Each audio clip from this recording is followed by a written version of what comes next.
আপনি যদি কখনো ইন্টারস্টেলার সিনেমাটি দেখে থাকেন তাহলে এই দৃশ্যটা নিশ্চয়ই আপনি ভুলতে পারেননি। কুপার দাঁড়িয়ে আছে একটা বিশাল ব্ল্যাক হোলের সামনে। এই ব্ল্যাক হোলের নাম গার্গানচুয়া। সিনেমায় দেখানো হয় আলো। স্বাগত জানাচ্ছি হ্যাস্টোনেক স্পেসে। সময় কি? আমরা সাধারণত জানি সময় মানে ঘড়ির কাঁটা, তাই তো? কিন্তু আধুনিক পদার্থবিজ্ঞান বলে সময় কোনো আলাদা জিনিস না, সময় আর স্থান একসাথে জড়ানো। এটার নাম স্পেস টাইম। স্পেস মানে স্থান আর টাইম মানে সময়। এই দুটা মিলে তৈরি করে স্পেস টাইম। এই ধারণাটা কে দিয়েছিলেন বলেন তো? হ্যাঁ, ঠিকই ধরেছেন, Albert Einstein. Einstein field equation, G subscript mu nu সমান 8 পার জি ভাগ সি পাওয়ার 4 গুণ সাবস্ক্রিপ্ট মিউ নিউ, মানে G mu new space time কতটা বাড়ছে, টি মিউ নিউ ভর ও শক্তির পরিমাণ, সি আলোর গতি। আর এই একটা সমীকরণ থেকে ব্ল্যাক হোল, সময় ধীরে চলা, আলো বেঁকে যাওয়া সব বের হয়ে যাবে। এবার আসছি সোয়ার্জশিল্ড মেট্রিক। ডি টাউ সমান ডিটি গুণ স্কোয়ার রুট 1 মাইনাস 2gm ভাগ আর সি স্কোয়ার। আর এই সমীকরণটাই ইন্টারস্টেলার সিনেমায় সময় ধীরে চলার একমাত্র মূল উপাদান ছিল। এবার আসছি বলে কি। প্রথমে যেগুলো না সেগুলো পরিষ্কার করি। ব্ল্যাক হোল কোনো গর্ত না, ব্ল্যাক হোল কোনো ভ্যাকুয়াম ক্লিনার না, এটা সবকিছু টেনে খায় না, আর এটা মহাবিশ্ব ধ্বংস করারও মেশিন না। এগুলো সব সিনেমা বা ভুল ধারণা। তাহলে ব্ল্যাক হোল আসলে কি? ব্ল্যাক হোল হলো স্পেস টাইম এমন একটি অঞ্চল যেখানে মহাকর্ষ মানে গ্র্যাভিটি এতটাই শক্তিশালী যে আলো পর্যন্ত সেখান থেকে বেরিয়ে যেতে পারে না। এখানে গুরুত্বপূর্ণ শব্দ গ্র্যাভিটি মানে মহাকর্ষ, আর লাইট মানে তো আপনারা জানেন সেটা আলো। আর আলোয় যদি বেরোতে না পারে তাহলে আমাদের চোখে সেটা কালো দেখাবে। সেজন্যই এর নাম দেওয়া হয়েছে ব্ল্যাক হোল। এখন আসি ভরের কথায়।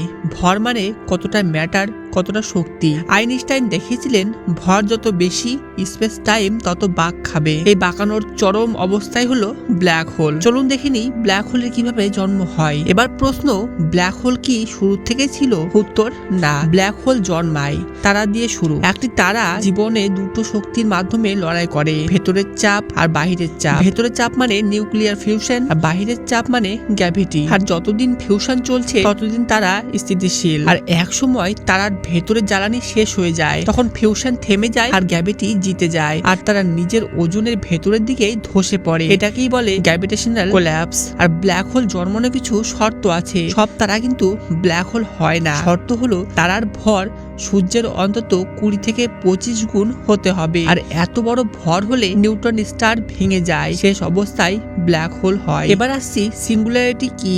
ধসের শেষে তৈরি হয় সিঙ্গুলারিটি। এটা এমন একটা বিন্দু, ভর অসীম, ঘনত্ব অসীম, সময় ও স্থান ভেঙে পড়ে। এখানে আমাদের সব ফিজিক্স কাজ করা প্রায় বন্ধ করে দেয়। এবার আসছি আমাদের এই বিজ্ঞান জগতে এই ব্ল্যাক হোল আবিষ্কার হওয়ার ইতিহাস নিয়ে। জন মিশেল 1783 সালে তিনি প্রথম বলেন, যদি কোনো তারার ভর খুব বেশি হয় তাহলে আলো পালাতে পারে না। তখন ব্ল্যাক হোল শব্দটি ছিল না, কিন্তু আইডিয়া ছিল। আর অ্যালবার্ট আইনস্টাইন 1915 সালে তিনি দেন জেনারেল রিলেটিভিটি। কিন্তু মজার কথা হলো আইনস্টাইন নিজে ব্ল্যাক হোল বিশ্বাস করতেন না। আর এইদিকে কার্ল শোয়ার্জশিল্ড 1916 সালে তিনি আইনস্টাইনের সমীকরণের সমাধান করেন। আর এখান থেকে আসে number 1 Schwarzschild radius, number 2 event horizon.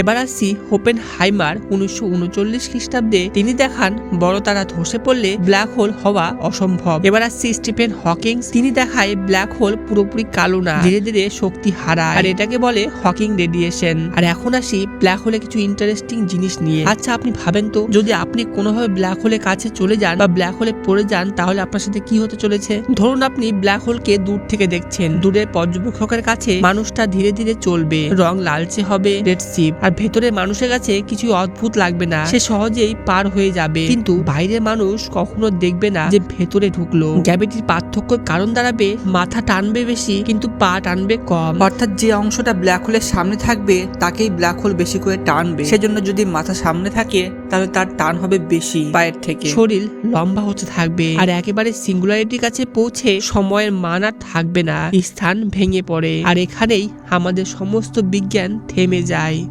এবার আসছি ব্ল্যাক হোলের প্রকারভেদ নিয়ে। এতক্ষণ আমরা ব্ল্যাক হোল শব্দটা একভাবে ব্যবহার করে আসছি, কিন্তু বাস্তবে সব ব্ল্যাক হোলই একরকম না। ভরের উপর ভিত্তি করে বিজ্ঞানীরা ব্ল্যাক হোলকে 4টি ভাগে ভাগ করেছে। Number 1 stellar black hole. Stellar মানে তারা, ভর মানে সূর্যের 5 থেকে 50 গুণ পর্যন্ত হতে পারে। কিভাবে তৈরি হয় বলেন তো? একটি বড় তারা মারা গেলে এ ধরনের ব্ল্যাক হোল সবচেয়ে বেশি পাওয়া যায় সাধারণত কয়েক কিলোমিটার থেকে কয়েক 10 কিলোমিটার আকারে। এগুলোই সবচেয়ে common black hole. Number 2 intermediate mass black whole.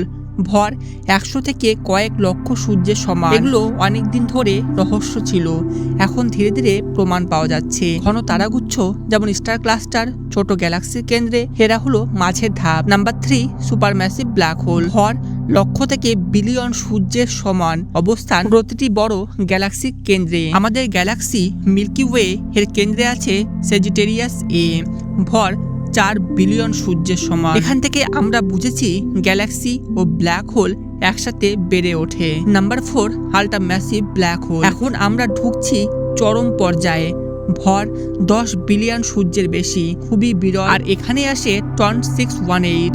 কিন্তু তার আগে আরও কিছু মৌলিক প্রশ্ন পরিষ্কার করা দরকার। ব্ল্যাক হোল কি চিরকালই বেঁচে থাকে নাকি একদিন নষ্ট হয়ে যায়? এখানে অনেকেই ভাবে ব্ল্যাক হোল একবার তৈরি হলে সেটা চিরকাল থাকবে। বাস্তবে বিজ্ঞান বলে একদমই না। হকিং রেডিয়েশন ধারণা দেয়, যেমন স্টিফেন হকিং তিনি দেখান ব্ল্যাক হোল পুরোপুরি কালো নয়, কোয়ান্টাম লেভেলে ইভেন্ট হরাইজনের খুব কাছে কণার জোড়া তৈরি হয়, একটু শক্তি বাইরে বেরিয়ে যায়। এই শক্তি বেরোনোর ফলে ব্ল্যাক হোল ধীরে ধীরে ভর হারায়। এই প্রক্রিয়ার নাম হকিং রেডিয়েশন। তাহলে ব্ল্যাক হোল মরতে কত সময় লাগে? এটা নির্ভর করে ব্ল্যাক হোলের ভরের ওপর। যেমন স্টেলার ব্ল্যাক হোল মারা যেতে সময় লাগে প্রায় একের পিছনে 67টা শূন্য বসালে যত বছর হয় সেই বছর। সুপারম্যাসিভ ব্ল্যাক হোল এর মারা যেতে সময় লাগে প্রায় একের পিছনে 100টা শূন্য বসালে যত বছর হয় সেই বছর। মানে আমাদের মহাবিশ্বের বর্তমান বয়স 13.8 বিলিয়ন বছর, এর তুলনায় অবিশ্বাস্য রকম বেশি। সুতরাং তাত্ত্বিকভাবে ব্ল্যাক হোল মারা যায়, বাস্তবে আমরা তা কখনোই দেখতে পারবো না। এবার আসি আর একটা প্রশ্নে, যদি আমাদের সৌরজগতে কোনোভাবে ব্ল্যাক হোল চলে আসে তাহলে কি ঘটতো?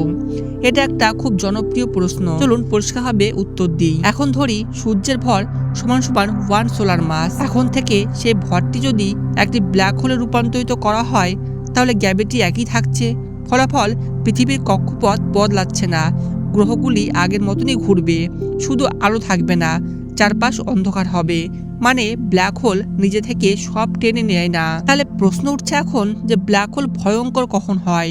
যখন আপনি খুব কাছে চলে যান তার। ইভেন্ট হরাইজন এর কাছাকাছি গেলে সময় ধীরে চলবে, দেহ ভেঙে টেনে ছিঁড়ে যাবে, আর বাঁচার কোনো সম্ভাবনাই সেখানে আর নেই। এবার আসি আর একটা খুব গুরুত্বপূর্ণ প্রশ্নে। এবার ধরুন আপনি আপনার শরীরটিকে যদি ভাবেন যে একটি ব্ল্যাক হোলে রূপান্তরিত করবেন, তাহলে সে ব্ল্যাক হোলটি কত বড় হবে?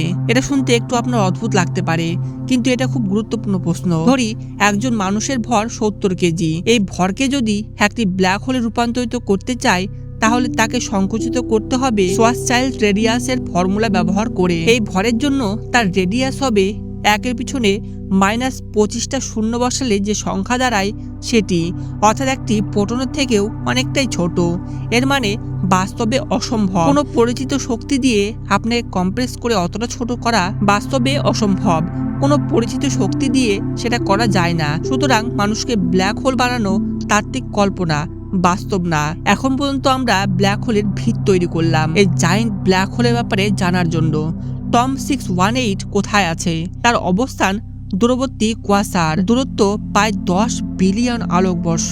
আমরা যেটা দেখি সেটা তার 10 বিলিয়ন আলোকবর্ষ আগের একটি ছবি। আর আজকের এই ব্ল্যাক হোলের ওপর ভিডিওটি আপনাদের কেমন লাগলো সেটা অতি অবশ্যই একটু কমেন্ট করে জানাবেন। যদি ভালো লাগে তাহলে আমাদের অ্যাস্ট্রোনক স্পেস চ্যানেলের সাথে সবাই যুক্ত হবেন। সবাই সুস্থ থাকেন, সাবধানে থাকেন। দেখা হচ্ছে খুব তাড়াতাড়ি পরবর্তী একটি ভিডিওতে। সবাই নিজের এবং নিজের পরিবার সকলে খেয়াল রাখেন। ধন্যবাদ।